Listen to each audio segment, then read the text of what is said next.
សត្វឆ្កែខំមនុស្សខំតែមនុស្សផ្លែកមកប៉ុណ្ណោះវាមិនដែលខំមនុស្សដែលស្គាល់នោះទេតែមនុស្សខំមនុស្សខំតែមនុស្សចិត្តដិតទេមិនដែលខំអ្នកដែលមិនចិត្តដិតទេព្រោះអ្នកដែលចិត្តដិតគឺមិនបានត្រៀមខ្លួនឆ្កែខំមនុស្សចម្លែកដើម្បីតែម្ចាស់ប៉ុន្តែចំណែកឯមនុស្សខំមនុស្សខំតែមនុស្សស្និទ្ធដើម្បីតែផលប្រយោជន៍ផ្ទាល់ខ្លួនឆ្កែខំមនុស្សយូរមានម្ដងរីឯមនុស្សខំមនុស្សមានរាល់ថ្ងៃឆ្កែខំមនុស្សឈឺចាប់តែ3ថ្ងៃ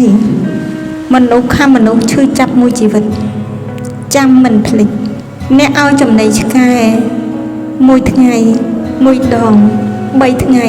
ឆ្កែចំណាំអ្នក3ឆ្នាំមួយជីវិតរបស់ឆ្កែតែអ្នកដែលធ្វើល្អដាក់មនុស្ស3ឆ្នាំ10ឆ្នាំកន្លងផុតទៅតែ3ថ្ងៃក្រោយមនុស្សភ្លេចបាត់ហើយ